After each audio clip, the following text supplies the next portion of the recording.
Hello guys, welcome back to lift number 30। मैं हूं आपका होस्ट रक्षित शर्मा और हर बार की तरह आज भी हम इस लिफ्ट से एक ऐसे फ्लोर पे जा रहे हैं जहां पे इंतज़ार कर रही है एक और सच्चा रोंगटे खड़े कर देने वाला एक सच्चा किस्सा जो आपके ही जैसे हमारे दोस्तों ने हमारे साथ शेयर करा हुआ है। अगर आपके साथ भी ऐसे कुछ रियल हॉरर इंसिडेंट्स हो चुके हैं तो डिस्क्रिप्शन में दिए हुए हमारे ईमेल एड्रेस या फिर ट्विटर, फेसबुक, इंस्टाग्राम हैंडल पे अपनी वॉइस में या फिर लिखकर हमारे साथ शेयर कर सकते हैं to get featured on our next video. अब आज की कहानी हमें भेजी है विश्वजीत कुमार जी ने। ये बिलोंग करते हैं आगरा से। अब ये लिखते हैं कि इन्होंने इनकी फैमिली के साथ कुछ महीनों के लिए ये जब आगरा शिफ्ट हुए इनकी गवर्नमेंट जॉब के लिए, तो इन्हें लकीली एक पेंट हाउस मिला जो कि एक काफ़ी जानी मानी वहाँ की बिल्डिंग है। और वहाँ पे ये जो पेंट हाउस था ये इनको 7th फ्लोर पे मिला। अब बात ऐसा था कि फ्लैट काफ़ी सुंदर था, बहुत मॉडर्न था, तो इन लोगों ने जल्दी से फाइनल कर लिया उस फ्लैट को।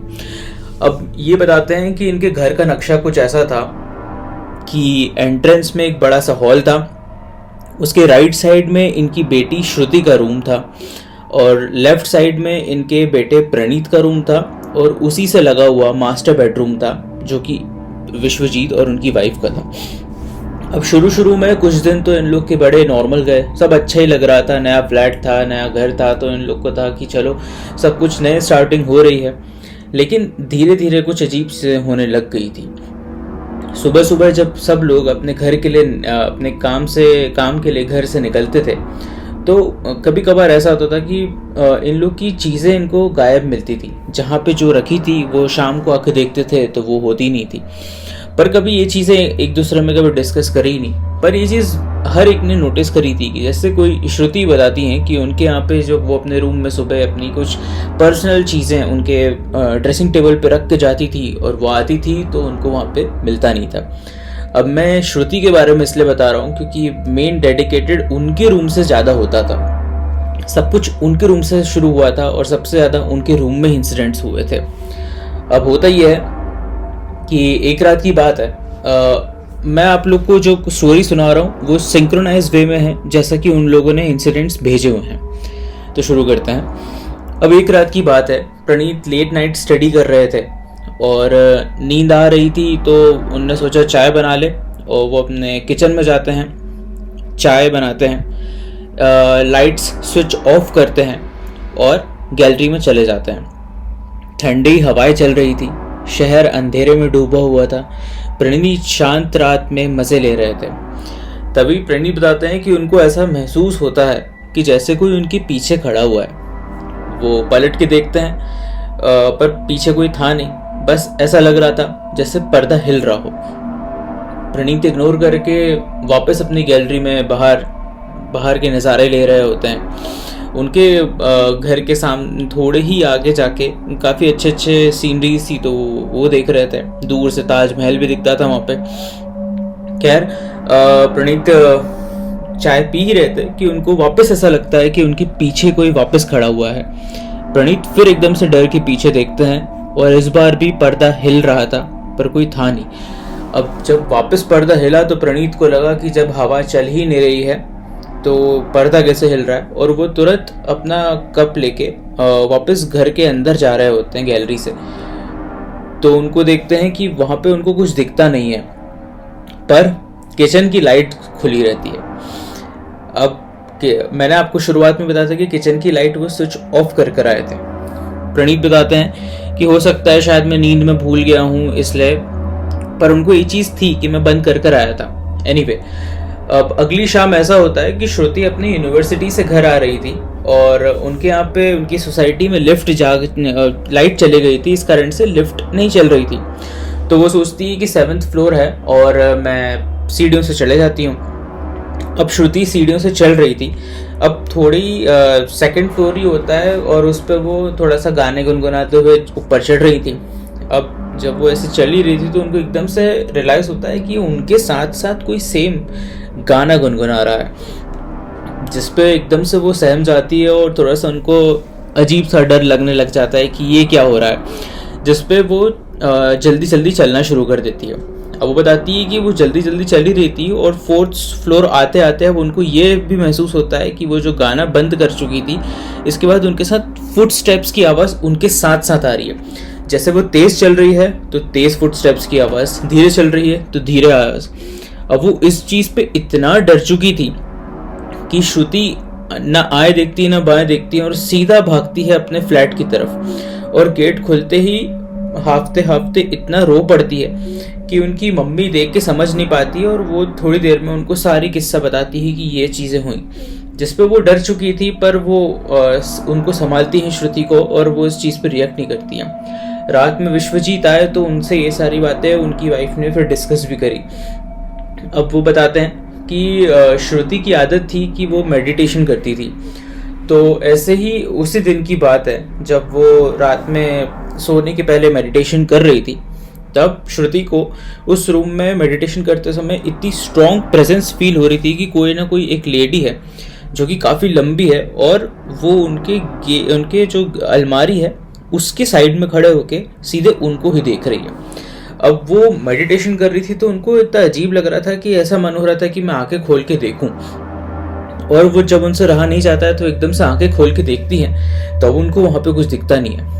फिर आंखें बंद करती हैं और वो थोड़ी देर में सोचती है कि मेरा कुछ वहम होगा, और फिर वो अपना मेडिटेशन शुरू करना शुरू करती है, ध्यान लगाती है और उनको फिर वही प्रेजेंस महसूस होने लग जाती है। अब वो ये बताती है कि उनको मेडिटेशन में कुछ ऐसा लग रहा था कि काफ़ी लंबी सी औरत खड़ी हुई है जो कि उनके अलमारी के पास चिपक के सीधे श्रुति को ही देख रही है। वो इतना डिस्टर्ब हो चुकी थी कि वो अपना मेडिटेशन तोड़ती है और उस टाइम इग्नोर करके सोने का सोचती है और वो सो जाती है। अब ये बात भी टल जाती है, ये बात भी श्रुति ने किसी से डिस्कस करी नहीं थी। अब इसके बाद दूसरे दिन की बात यह है कि सब लोग अपने अपने काम के लिए निकल चुके थे। श्रुति अपनी यूनिवर्सिटी के लिए, प्रणीत अपनी कोचिंग के लिए, विश्वजीत अपने ऑफिस के लिए निकल चुके थे। और सारे काम निपटा के विश्वजीत की वाइफ करीबन 11 या 11:30 बजे की बात रहती है, अपने घर के सारे काम निपटा कर वो अपने रूम में थोड़ा सा आराम करने के लिए जाती हैं। तभी उनको ऐसी आवाज़ आती है कि जैसे श्रुति वापस आ गई है यूनिवर्सिटी से। मेन गेट खोलने की आवाज़ आती है और श्रुति की आवाज़ आती है कि माँ मैं घर आ गई हूँ। वो एकदम से उठती हैं और श्रुति के रूम में जाके देखती हैं गेट बंद था, अंदर तो कोई था नहीं। तो वो गेट खोलती हैं और देखती हैं अंदर कुछ नहीं है। सोचा कि शायद वॉशरूम में गई होगी। तभी एक अजीब सी हंसी की आवाज़ सुनाई देती है और उन्होंने वॉशरूम की तरफ देखा और उनके एकदम से देखते से ही पैर जम चुके थे। वो बताती हैं कि वॉशरूम के अंदर 2 आंखें उन्हें ही ताक रही थी और वो आंखें करीबन 7-8 फीट लंबी औरत की थी। वो आंखें श्रुति की नहीं थी। उन्होंने जोर से चीख मारी और रूम से भाग गई। पीछे से वही हंसी दोबारा सुनाई दी, जैसे कि कोई उनका मजाक उड़ा रहा हो। वो तुरंत श्रुति को फ़ोन करती हैं और श्रुति से पूछती तुम कहाँ हो, जिस पर श्रुति बताती है कि मैं तो अभी यूनिवर्सिटी में हूँ और मैं शाम तक ही आऊँगी। अब ये सुनने के बाद उनके रोंगटे और खड़े हो चुके थे, जिस पे वो विश्वजीत को फ़ोन करती हैं और बोलती हैं तुरंत आप जितना जल्दी हो सके घर पे आइए। विश्वजीत घर पे आते हैं और उनको वो इतना डरी हुई रोते हुए सारी बातें बताती हैं। अब ये सब बातें जब हो चुकी थी तो ये इतनी पीक पे आ गई थी कि विश्वजीत सोचते हैं कि मैं आज ही ब्रोकर से बात करता हूँ जिसने हमें ये फ्लैट दिलवाया था। वो ब्रोकर को फ़ोन करते हैं और ब्रोकर से सारी बातें पूछते हैं। ब्रोकर जिस पे बोलता है कि नहीं ऐसा तो कुछ है नहीं, ये तो फ्लैट बिल्कुल अच्छा है। पर वो बोलते हैं कि आप इसके बारे में पता लगाइए क्योंकि ओनर ने हमें ये सब चीज़ों के बारे में बताया नहीं था। जिस बात पे ब्रोकर ये बोलता है कि बस एक बात है कि ये फ्लैट 10-12 साल से खाली था और सीधे आप पहले इसके टेनेंट बने हैं।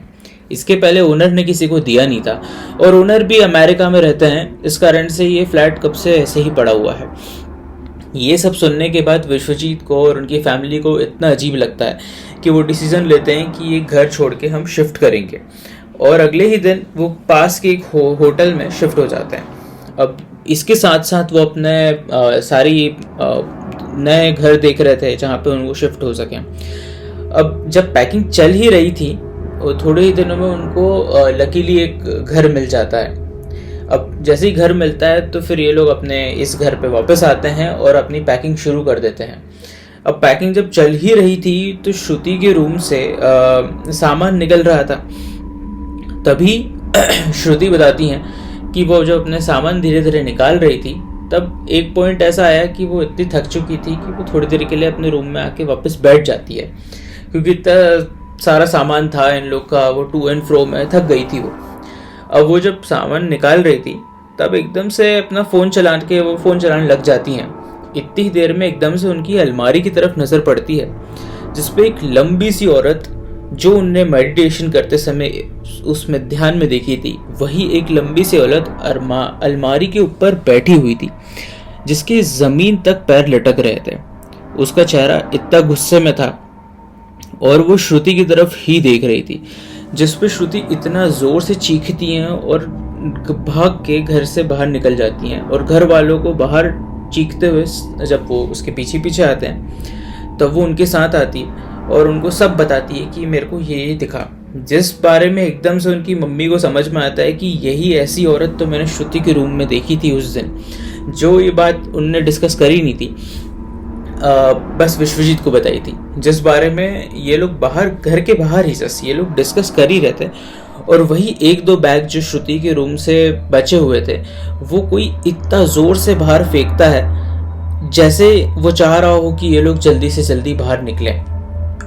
और जब वो बैग अपने आप वहाँ से बाहर फेंकते हैं तो इनको बस ये लगता है कि हम जल्दी से जल्दी यहाँ से चलें। विश्वजीत वो 2 बैग्स लेके अपनी फैमिली को बाहर नीचे जाने का बोलते हैं। वो बैग्स लेके खुद नीचे आते हैं और उस घर को लॉक लगा के आ जाते हैं। उस बिल्डिंग का गेट के पास में आज भी वो लोग कभी गए नहीं हैं, पर उनके जो नेबर्स काफ़ी दोस्त बन चुके थे तो वो लोग इनको बताते हैं कि हमें कभी कभार ऐसा लगा है कि जैसे श्रुति या प्रणीत गैलरी पे खड़े हुए हों और बातें कर रहे हों। उनको ये चीज़ आज भी कभी कभार दिख चुकी है।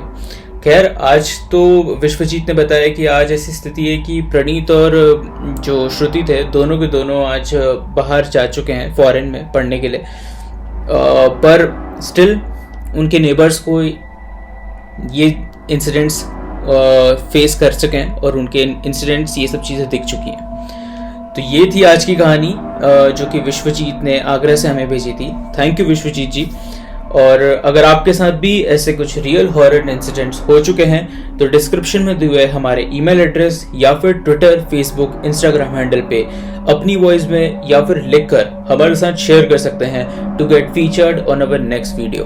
और मैं चाहता हूं कि आप इस वीडियो को ज़्यादा से ज़्यादा लाइक, सब्सक्राइब और शेयर करें ताकि हमारी रीच और भी बढ़ सके और ऐसी ही सच्ची कहानियाँ हमें लोगों से मिल सकें। Thank you for listening this story. तो मिलते हैं नेक्स्ट वीडियो में। Bye bye.